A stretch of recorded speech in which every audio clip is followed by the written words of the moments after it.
Let's fight. Happy Friday. A very good evening to each and every one of you, our viewers on Twitter, our viewers on Facebook, our fans on YouTube. A very good night. Welcome in the ring. Let's fight, guys. Quite a program ahead of us this evening, and we are thrilled that each and every one of you can join us this evening. Of course, we see value in you as you see in us, and we value you. Welcome in the ring. Let's fight, guys. It's great to have each and every one of you with us this evening. Quite a bit of information we want to share with you guys. And again, we are so privileged that you all can be here. As you know, when we come, we ask that you share the live stream, and maybe tell us even where you're joining us from. We know lots of folks here home in Guyana and also in the diaspora join us. And we are tremendously privileged to have each and every one of you, irrespective of how you feel about us. We probably don't feel the same way about you. We see value in each and every human being, and that is the distinction between us and a lot of people in this country. So, again, we are so happy to see all of you guys. Let me do as I'm asking you and share the live stream a couple places on Facebook, and then I am going to be back with you. And guys, ready to go. Ready to go. Tell us what kind of a day you guys have had. I'm going to come back in a little bit and give a shout out to some of our favorite folks who join us each and every evening. Guys, we've been on months now since we've started in the ring. I think was last November. It's months now, folks, and you guys have stuck with us. We have much to discuss this evening, folks. Much to discuss in the ring, and we're thankful that all of you guys are joining us. And so let's get ready. Let's get ready to rumble. Good to have all of you with us. Good to have all of you. What kind of day you guys have had at work? What kind of days you guys have had at home? Some of you still on the job. It concerns us, and we hope you've had a good day. That is our prayer for you guys. Let me do this on my phone again. It always goes a little faster when I share from my phone. I don't know why the computer don't seem to like to put. So let me do it the old-fashioned way. The old-fashioned way from my cell phone. All right, and again, it's so nice to see so many of you joining us already. So many of you tuning in. So many of you are sharing and resharing our Facebook feed because we want as many persons to join us, and so we encourage you to do precisely that. All right, let me see. Good. All right, I'm almost ready. Let me make sure things are correct.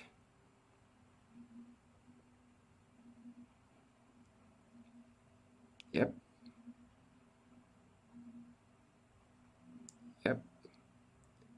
Almost there, guys.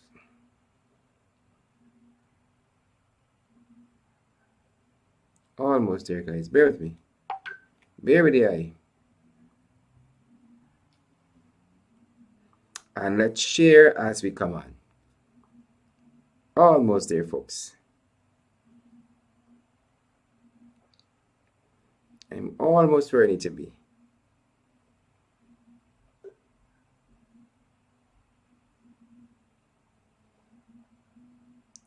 Almost where I need to be.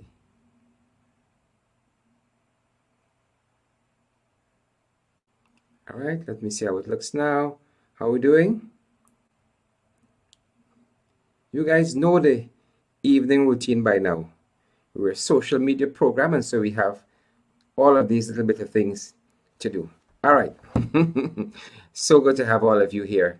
Are you guys ready? All right, I see we're almost there where we need to be. A good evening to Lenny and Renison and Ian and Brenda, Joy and Desiree, Diane. A very good evening to all of you guys. And we're thanking you guys and encouraging you guys to share our live stream again. It is our privilege to have each and every one of you with us. It is our distinct privilege to have you guys watching with us. Coretta Braffett, good to see you, Coretta. I see screen name says Caribbean Jokes something that has gone by. Hazel, Regana, Lyndon Cadogan. Good to see all of you guys. Sean Rambo. And also I see Renee is with us this evening. Guys, good to have you. We're almost where we need to be. We are almost where we need to be, guys. Almost there.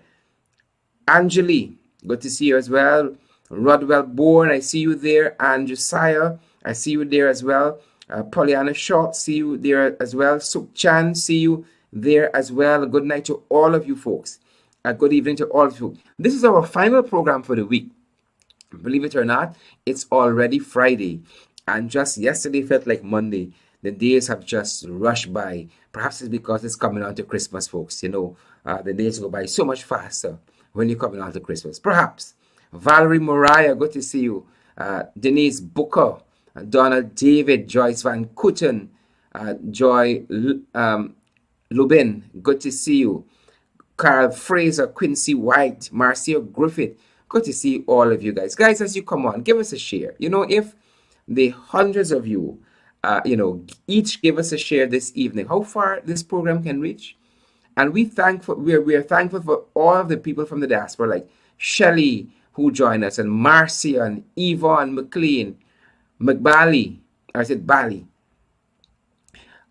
Eslyn, and Sandra Facey, all the other folks who join us each and every evening. Guys, we are thankful for you guys. We are thankful. We are thankful. We are thankful. Thankful for you guys. You guys mean a lot to us. And we're almost where we need to be. And we're gonna get off with examining the hot topics. And guys, I look forward as per normal and per usual to your comments. Vanetta is joining us from Los Angeles, LA. Vanetta Seymour, my God, we're reaching so far in the diaspora. My Lord, I am so happy.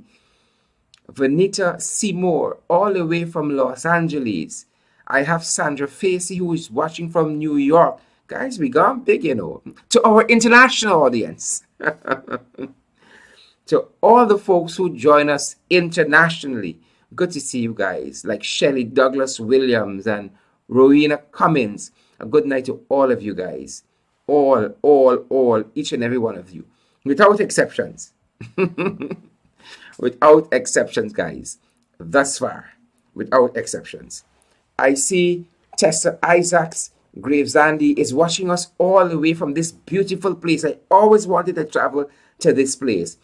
Tessa Isaacs Gravesandi is joining us all the way from Meadowbrook, right here in Guyana, in Georgetown, from Meadowbrook. And Tessa lives in what you would consider the suburbs of the city. I have Desiree Smart Felix joining us from Toronto. Toronto is in the house, folks. Toronto is up in the hizza. Toronto is in the house. And we have Stephen Beaton, who is joining us from Antigua and Barbuda. Stephen is our Antigua link up. I would love to have some of you guys on. Gavin Liverpool, I see Gavin is joining us from YouTube. Love our YouTube fans who follow us from that end. So a very good evening to each and every one of you guys. Let's get down to the hot topics for this evening. Are you guys ready to go? I certainly am ready to go. Folks, we are following still this unlawful detention, or what was an unlawful detention of Mr. Trevor Benn. But we learned late this evening that Mr. Benn was released on bail after 2 days being unlawfully held by the police. Mr. Benn has been released on bail, ladies and gentlemen. And if you've been living under a rock and you don't know who Mr. Trevor Benn is, he is a former commissioner and chief executive officer of Guyana Lands and Survey Commission.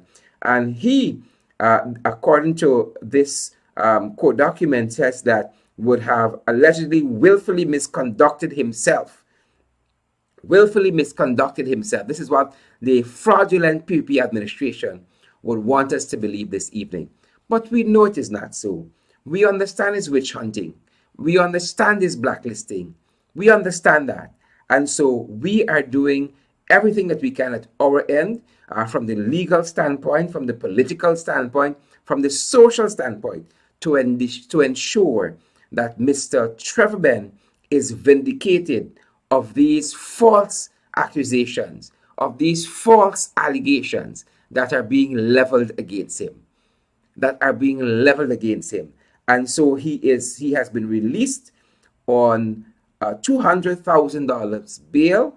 Mr. Benn is 53 years old, and again, he was not required to plead to the charge, and he was released today on $200,000 bail. And we are advised here by our legal folks that this matter has been adjourned until March 31st. Again, Mr. Benn was held by the police for 2 days, and he was charged only today. But we understand how the fraudulent, wicked PVC administration operates. We understand what is happening here, folks.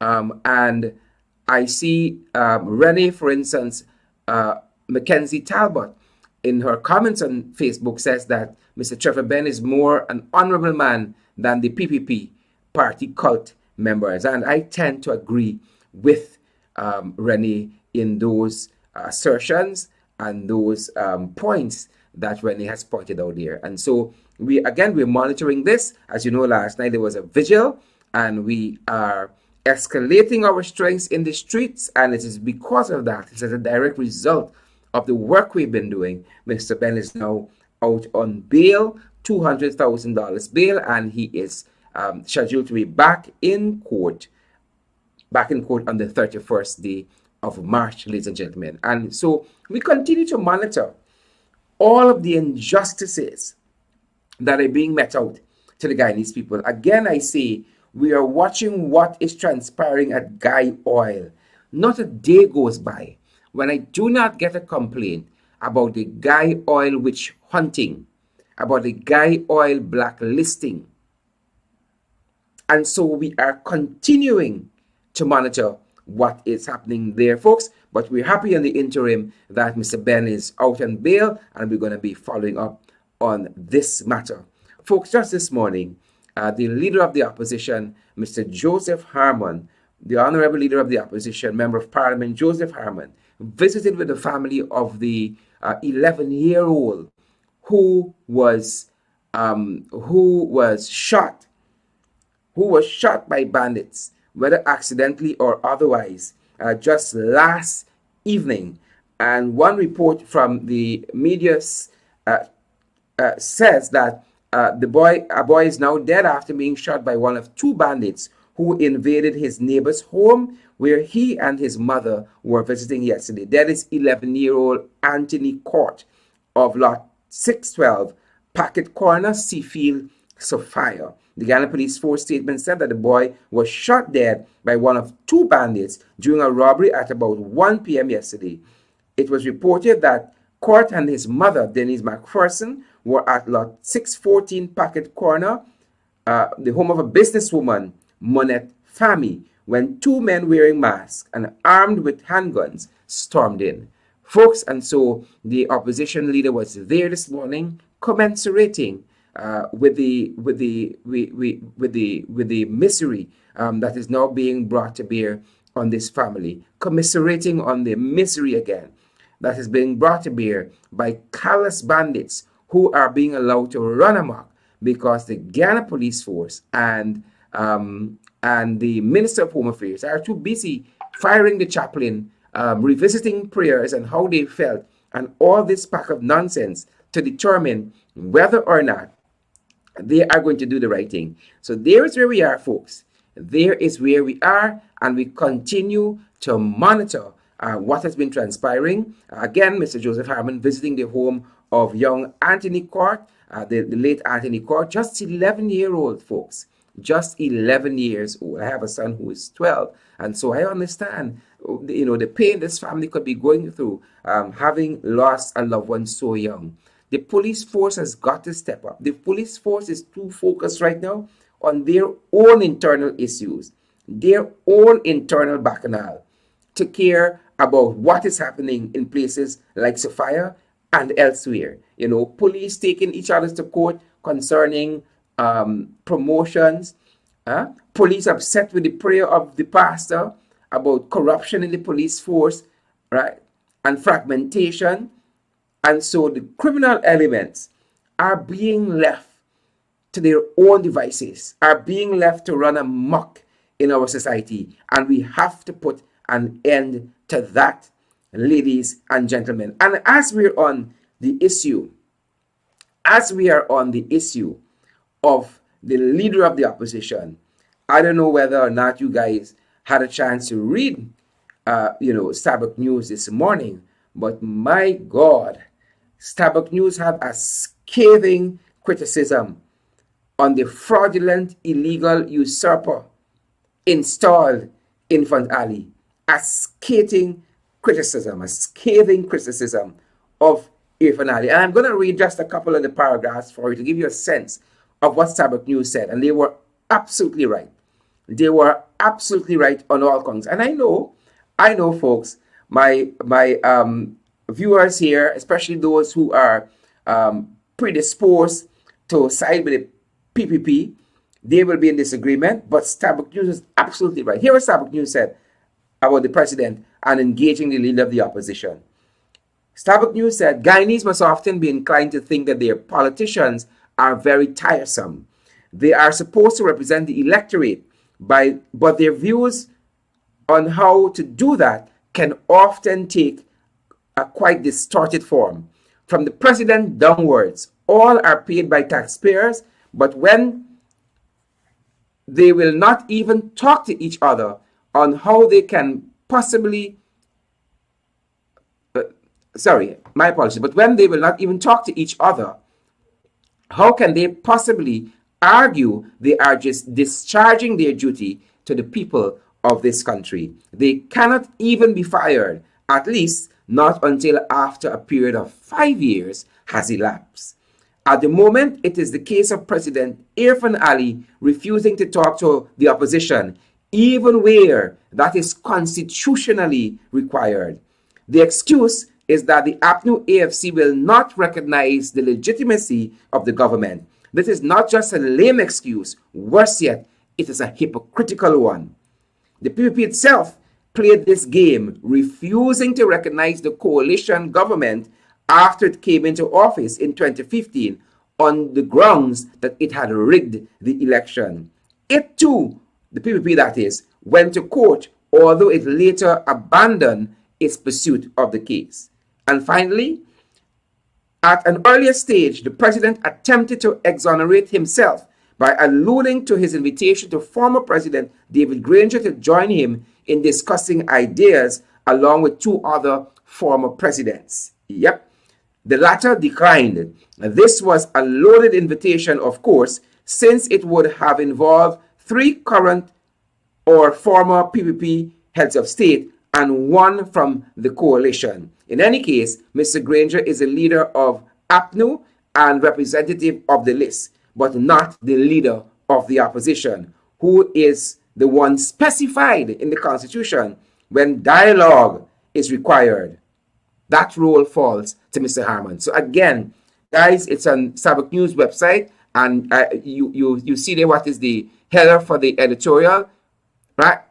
Reproachment, a scathing criticism of the Irfaan Ali reluctance to meet with the leader of the opposition, even when the Constitution requires it.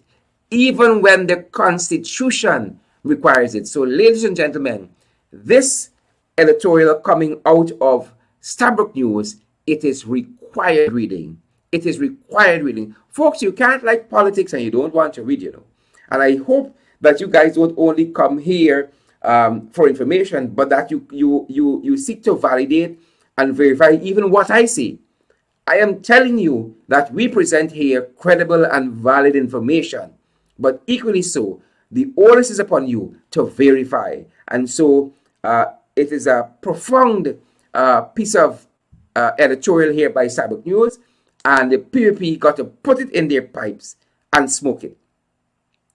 Put it in their pipes, ladies and gentlemen, and smoke it. We're turning our attention now to COVID-19. To COVID-19, folks.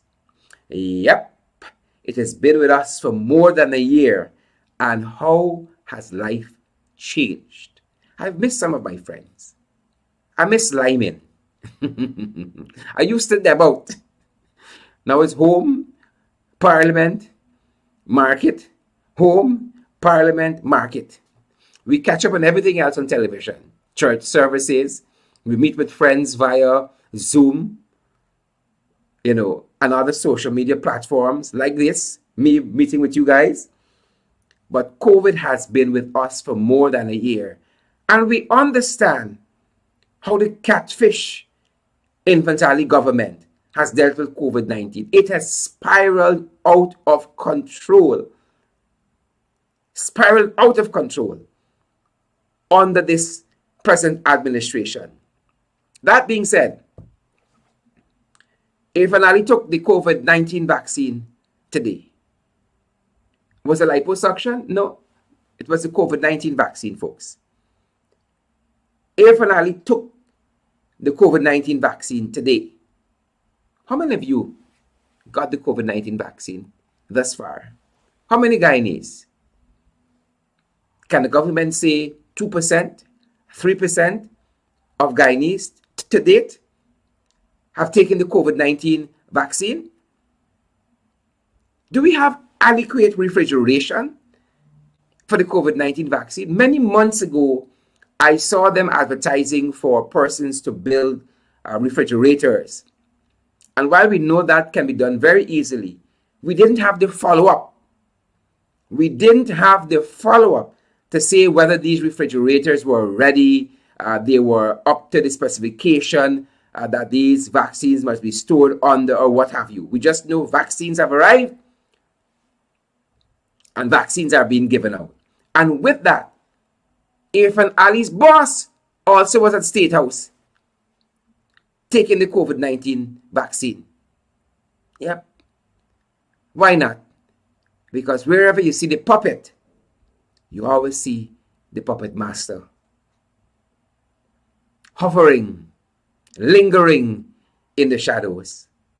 The only difference between this administration and the Ramatar administration is that Jagdeo has refused to stay in the shadows. He doesn't mind you seeing him pulling the strings. Nope. He does not mind that at all, folks. He doesn't mind that at all. And so that is what we have been seeing. So Ali took the vaccine at State House, and there in tow, BJ. Jagdeo got no morals and scruples. No morals and scruples. So we see the hand. We see the hand of the puppet master. Well, we see the whole puppet master. Yep. And while we at that, where has Frank Anthony disappeared to? Where has Frank Anthony disappeared to? The Minister of Health who said he ain't taking the COVID vaccine. He said he's thinking about it. He ain't too certain. He said he is thinking about it, ladies and gentlemen. This is the Minister of Health who's advising you and your family to take the COVID vaccine. All right. Advising you and your family to take the COVID vaccine. He's not taking. He said he's thinking about it. Well, Priya Manikchan came to his rescue today. Priya Manikchan came to his rescue today. She said that the Minister of Health has and ought to have the same options like other members of society, whether they want to take the vaccine or not. She went on to say, somewhere I saw these comments, that if you see a story saying the Minister of Health plans to jump in front of a truck, is there a story like that out there? If you see a story saying the Minister of Health plans to jump in front of a truck, will you let that influence you? Of course not. I would mind my business. I would definitely mind my business if the Minister of Health wanted to jump in front of a truck. Right? The man done live his life already. And if that's how you want to go, who am I? Right? Who am I? I can mind my own business. I'm going to mind my own business. Will you let that influence you? So she is saying that Frank has the choice, like any other Guyanese, the Minister of Health, whether he wants to take the vaccine or not. Yep. For the time being, Frank is not being seen within 10 miles of any of those clinics where the vaccines are being distributed. Frank missing in action, folks. He is missing in action. The Minister of Health. But let's be fair. He has been missing in action for most of the last 6 months. And that is why the confirmed cases of COVID in Guyana rose from 474 when they took office to now close to 9,000. Have we gone past 9,000 as yet? When they came to office, the PPP, on August 2nd, COVID deaths were 21. Folks, you know by now that we've passed 200 in 6 months. So we understand that Frank has been missing for most of the last 6 months. Today we saw a news article which suggests that 1 year later, Guyana's treatment of COVID-19 is progressing. That's all the government can say. It's progressing. Yep. That's all they can say. COVID-19 is progressing. And while they are saying it's progressing, the treatment of COVID-19 is progressing, we were made to understand that there are several countries who have stopped using the AstraZeneca vaccine because it has been related to some blood clotting that folks are seeing. We are yet to hear Frank Anthony articulate any of this as our chief physician, chief medical officer, and Minister of Health. Frank is running from this vaccine. Only he knows why. But he should tell us. He should tell us why he is running from taking the COVID-19 vaccine. Right? And while Frank tells us, ladies and gentlemen, while Frank tells us that COVID-19 vaccine is progressing, or the treatment of COVID-19 is progressing, well, we are seeing other things, right? We are seeing other progress that is not being made. Other progress that is not being made. Ladies and gentlemen, what I'm about to show you is a nightclub in Georgetown. COVID-19? Where? Where? Huh? COVID-19 where? Where?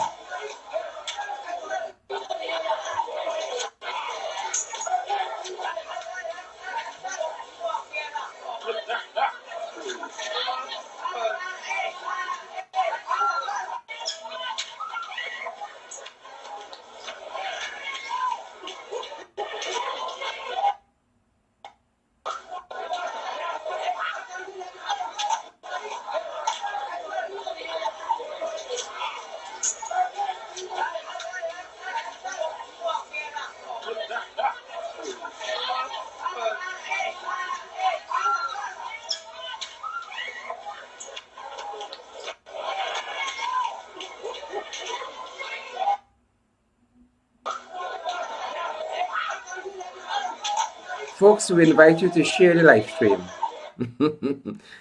We're advised that that is a nightclub somewhere around Rob and Cummins Street. That is the advice that we have. That is a nightclub somewhere around Rob and Cummins Street. And so we're continuing to monitor, right, how COVID is progressing in Guyana. We continue to monitor how COVID, ladies and gentlemen, is progressing in Guyana. Y'all see how it's progressing? How it's pouring through the doors, ladies and gentlemen. COVID, where? And so we continue to see that each and every one of us, ladies and gentlemen, boys and girls, she's not a preposition. Each and every one of us have a responsibility to wear our masks, to social distance. Clearly, social distance is not happening in that nightclub, right? Sanitize, And they say you can meet in groups of 10, but you have to social distance. Could you imagine if a fire had broken out in that nightclub? So you and I, as responsible members of the public, we have our roles to play. Again, by now you know the important protocols, COVID-19 protocols by heart. Sanitize, wear your mask, social distance, right? Regulate yourself.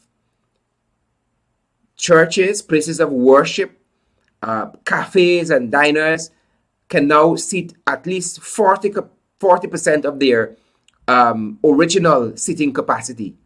Who is monitoring that? Who is monitoring that? Who is monitoring that? It is left up to the owners of the establishment to monitor that. The president couldn't even monitor his own President's Cup cricket match. So how is this administration going to monitor all the restaurants and places of business? Continuing in our hot topics this evening, tonight, ladies and gentlemen, we turn our attention to the fraudulent PPPC government. Fraudulent, illegal, installed. That's who they are. And so that is where we turn our attention. Folks, y'all know the people still thieving projects? What else you expect from a fraudulent government? They're still thieving projects, folks. They're still thieving projects. So just today, for instance, we saw the Minister of Public Works, Juan Edgil, officially commissioning a $185 million runway at the Letem Aerodrome in Region 9. Yep. The Letem Aerodrome in Region number 9. The only good thing about this project, or the main good thing about this project, is that it was started under the APNU AFC administration. And of course, if you've only had 5 years in government and governments change, chances are some of those projects would not be completed. And so your predecessors have to complete them. And so we thank, of course, the fraudulent, illegal, installed administration for completing what we have started. Remember, it was quite recently we saw them claiming another project. In this instance, Frank Anthony was purporting to open a 12 million COVID-19 isolation facility at Saudi Public Hospital, Cameroon Supernam in Region 2. The only thing is, that project was commissioned in 2019 by then Finance Minister Winston Jordan. And we have played the tapes before, right in this very program, verifying and validating that information, that this facility was already commissioned a year earlier. Right? And just a few weeks ago as well, the road link from the East Bank to the East Coast, yep, the project thieves were on that as well. The project thieves were on that as well. Good. And so we have seen consistently, since they have taken over, the project thieves hard at work. Very, very hard at work, ladies and gentlemen. Very, very hard at work. Folks, we're adding a new dimension to our program. From this Friday and every Friday, we will present to you what we call flashback. We will give you stories that made the news, significant stories that made the news, and ought to be reflected on. Ought to be reflected on, especially when you see some people operating currently, especially when we see some people operating publicly. And I refer to Member of Parliament Kwame McCoy. Member of Parliament Kwame McCoy. So every Friday, we'll be featuring stories about some folks who we ought to be reminded of every now and again.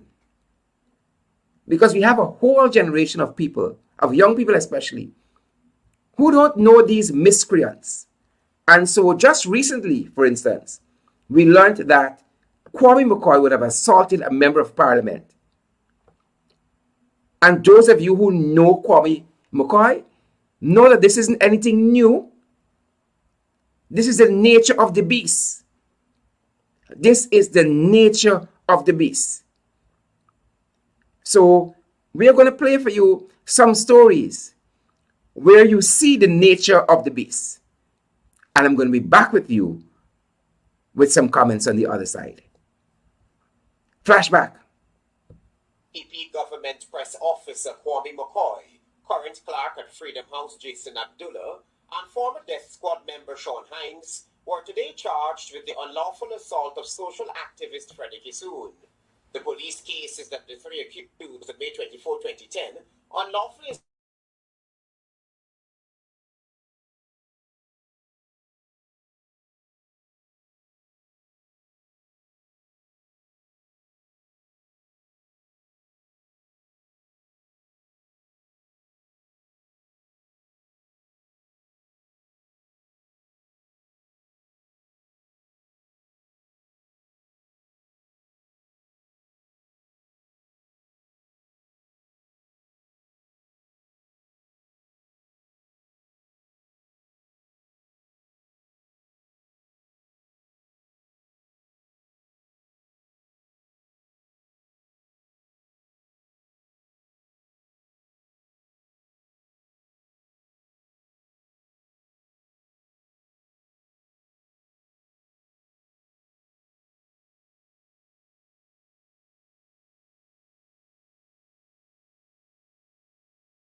disrupted the Guyana National Youth Council meeting since the Youth Council signaled its intention to participate meaningfully in the upcoming elections. The body has come under severe criticisms from the ruling PPP administration.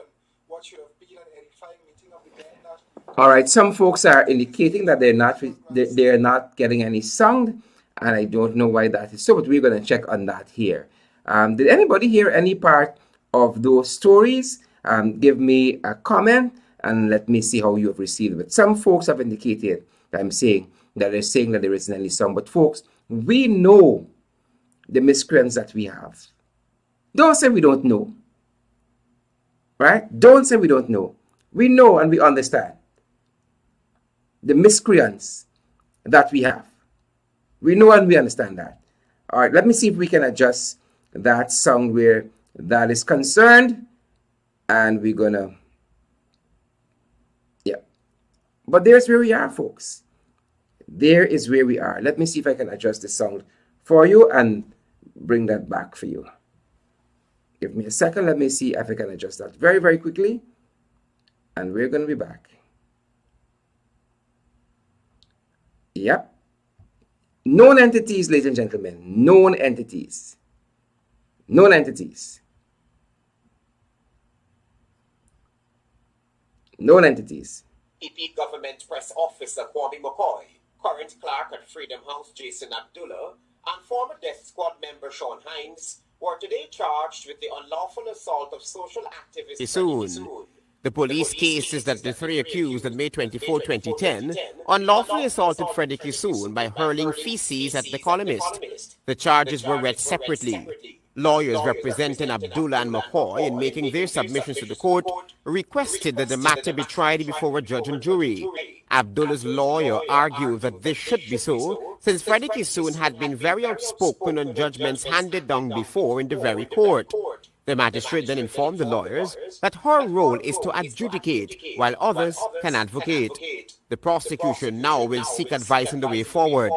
The three accused were placed on $100,000 bail each on the condition that they lodge their travel documents with the court, report to CID headquarters weekly, and stay away from Kissoon pending the outcome of the matter.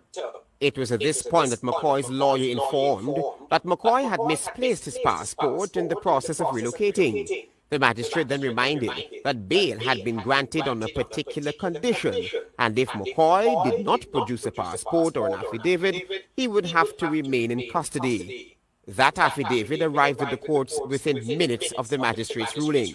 6 years after a container of feces was thrown at Freddie Kissoon in the vicinity of Nigel's supermarket, competent sources say that Hines, McCoy, and Abdullah have all confessed to committing the act on May 24, 2010. Investigators said that Kwame McCoy has been identified as the intellectual author behind the act on Kissoon, who had been a harsh critic of the PPP in his newspaper columns. The matter has been adjourned to March 11. Travis Chase, HGP Nightly News. Chaos and confusion reigned last Saturday when information liaison officer of the Office of the President, Kwame McCoy, deliberately disrupted the Guyana National Youth Council meeting. Since the Youth Council signaled its intention to participate meaningfully in the upcoming elections, the body has come under severe criticisms from the ruling PPP administration. What should have been an edifying meeting of the Guyana National Youth Council turned out to be a stage for political grandstanding at the Georgetown Cricket Club Pavilion. McCoy, in a loud and aggressive manner, interrupted several presentations and carried on even during the question and answer period. He verbally abused the young woman who made an off-the-shoulder remark at him. But she should leave too when you want to everybody to leave. What are you saying? Let this man do what he wants to do. We will do what we're telling me. Let us do our work and leave this man to he comes flying to my face and then you have your bias about who's making trouble here. McCoy did not stop there. He went on to accuse the chair of the Guyana National Youth Council, Tiffany Daniels, of taking cues from Mark Ross, who is an Alliance for Change member. In the voting population, it is just about 24%. From 18 to 35. Let's say 18 to 35, it's 24%. So we don't start out by misinformation. He sternly warned Daniels that background checks were being made on each member of the Guyana National Youth Council's executive committee and that they should better scrutinize the organization's leadership. I am disrupting the conference. Look at this gentleman. In one way, I'm walking away. I am walking away. I have a big mouth. I'm walking away. She comes into my face and you tell me I'm disrupting. And you tell me I'm disrupting the conference. Are you going to get me? Listen to me. So why should she leave? There was also verbal confrontation between McCoy and a representative of the Georgetown Chamber of Commerce after she suggested that his behavior did not augur well for the overall aim of the meeting. McCoy was also asked to exit the meeting. Royden James, HGP Nightly News. While the president's information liaison, Kwame McCoy, was today found guilty of threatening language and assault. In handing down the ruling, Chief Magistrate Priya Bihari also ordered McCoy to pay fines of $70,000. If he fails to pay that money, he could be forced to spend 4 weeks behind bars. The charges stemmed from McCoy's action during the election campaign of 2011 when he used threatening language and gun-butted a man who objected to him removing posters of the APNU and replacing them with PPP posters on a power pole. Having been found guilty of those charges, McCoy now faces additional charges of assault after he allegedly tried to run down a woman with his vehicle during another campaign outing last year.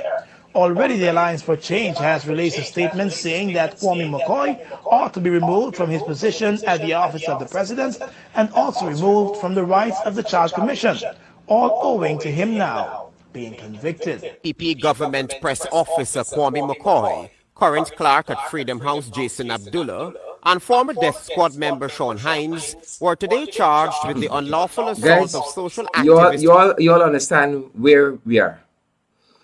That we have a convict as minister. You understand where we are, ladies and gentlemen, in this country. That is what the PPP has passed off on us. For a minister, right, disrupts meetings. You understand why Parliament is where Parliament is currently? When you have somebody like Kwame McCoy sitting there, right? Kwame McCoy was on the Rights of the Children's Commission. The Rights of the Children's Commission. Yep.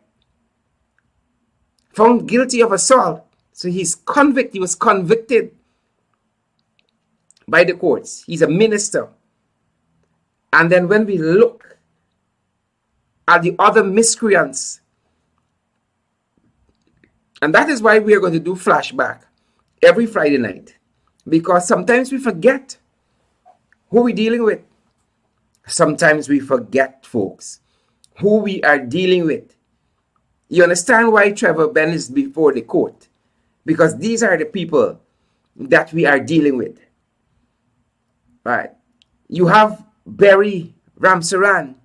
What is the other name for Barry Ramsaran? Former Minister of Health. Minister strip and slap. You remember what he promised to do the activists? Because she dare stand up to him? Oh yes. We have Leslie Ramsamy still in government because the people can do better. And these are the folks they attract. Right? Leslie Ramsamy, who was under the radar of international authorities, who had bought spy equipment that it was said ended up in the hands of Roger Khan. Why Minister of Health needs spy equipment? We spying for diseases? What is he spying for? And these are the folks. Jennifer Westford,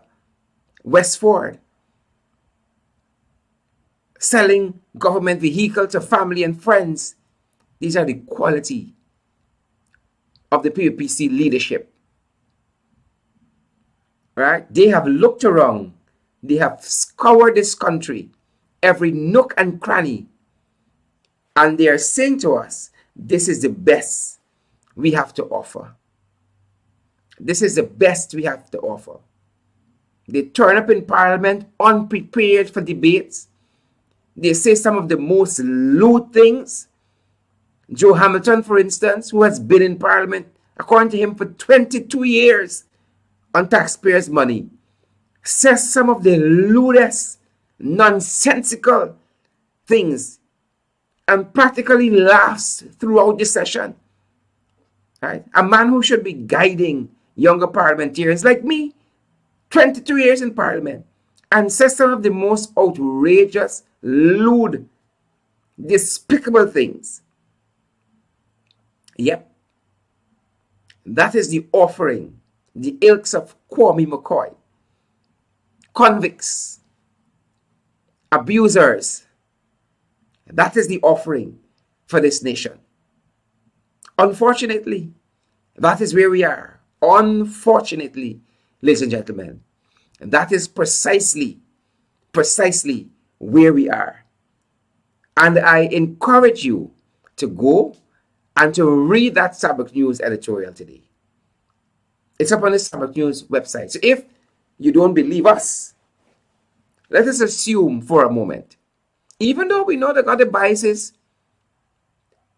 and the familiarity with the administration, read that editorial.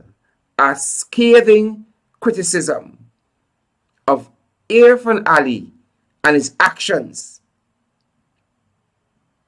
as the head of this country, albeit illegal, fraudulent, illegitimate, installed. Right. These are the bastions of democracy, guardians of democracy. Right, who might be getting later on in the year the Order of Democracy, but who only want to recognize the Constitution in parts and not in the whole. Selectively. Local government must be held every 3 years. They believe the part. Right? The head of state must engage the leader of the opposition, constitutionally provided for by the Constitution. They believe the part so much. Right? Independence of constitutional bodies and entities, they believe the part. They went to Parliament and forced through a bill to bring the constitutional agencies under their thumb. Right? They believe that marijuana and ganja should be liberalized, and so they vote down our bill, bring a bill, and then they park it in a select committee for the next 5 years. And they care about you. Right? They want to liberalize marijuana so much. Right? That they bring their own bill, vote down ours, and now they park the bill in a select committee for the next 5 years. That is the nature of the people we are dealing with. Right? And we're going to give you the flashbacks to remind you, so that when you see their actions currently, you understand who we're dealing with. And once you understand who you're dealing with, life can be easier for you. It might be easier for them. Right? But the actions will become predictable. Because you all expect there are good people out there that you're dealing with on the other side. That they are honest interlocutors. I'm certain Siobhan McDonald believes that. And Nadia Sifo believes that. Right? I'm certain. But there aren't any honest interlocutors on the other side. They aren't. None of them. And we will show you individually. We will show you individually in our flashbacks who we're dealing with. And when we brought the legislation for weed, let me take a moment to explain something. We had set in our bill the ceiling at 500 grams of marijuana that could be liberalized. Of course, we set it high to give ourselves some negotiating room with the powers that be. Fraudulent, illegitimate, installed, albeit. To give ourselves some room to negotiate. They park our bill. They bring a bill, and now they park their own bill in a select committee. Right? And they're going to come and tell you that they care. That's what they're going to come and tell you. Right? They told us that they were going to bring a bill concerning the COVID-19 vaccines. How it was going to be rolled out in an equitable manner. Yep. They told us that. They were going to bring a bill that shows, because they want to roll out COVID-19 in an equitable manner. Well, we're still waiting for the bill. We're still waiting for the bill, ladies and gentlemen. We're still waiting for the bill. But it's the nature of the people. And again, that is why we are going to bring to you the flashbacks. Because if you understand the Nakavakamites, right? If you understand the Jagabats, you will know why they can't care about you and they cannot care about me. Right? If a man can lock his wife out the state house, who professes to love and care about, what's he going to do about you and me? You all think about that?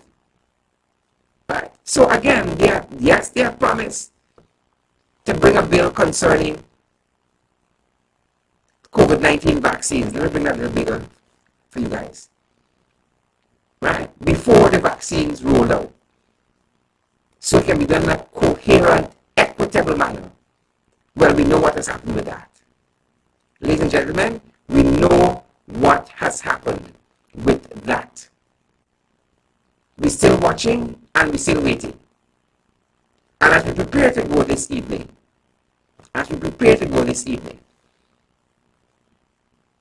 whatever happened to the increase for public servants? Huh? The budget passed last week, Friday.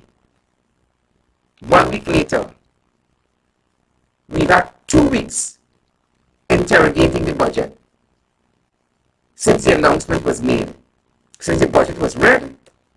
It was 2 weeks ago since the budget was read. It was debated for 1 week, and then the estimates were scrutinized and examined the following week. And now this is 3 weeks later since the budget was read. By what percentage has public servant salary increased this month? Or this year? This budget? By what percentage? Ladies and gentlemen, you tell me. Right? You say I am biased. By what percentage has it increased? Just to give a flashback on some of the promises that were made. You can tell me. Because I might have missed it somewhere. Jadlio came out and he said it was in some line item somewhere. Yes, it was provided for. Right? But the budget was so explosive and powerful that announcing that would not have made a difference. And to date, we're still waiting. We're still watching and we're still waiting. They promised prescription drugs guidance. And last night, or was it the night before, I read out a whole laundry list. A whole laundry list of drugs that are missing from healthcare facilities, from health centers in this country. From the common aspirin to whatever is the most serious ailment, it's medication. Prescriptions. Y'all feeling the oil money yet? They've had 5 lifts since we've started pumping oil. The most recent was within the last week. And they're touting how much million US. Y'all feeling the oil money yet? From the oil producing republic? Cooperative Republic? The Cooperative Oil Producing Republic of Guyana? Y'all feeling the money yet? And yet the same folks who abuse APNO about taking an increase in salary for ministers, while also increasing public servant salaries 77% by the time it left office in 5 years. Right?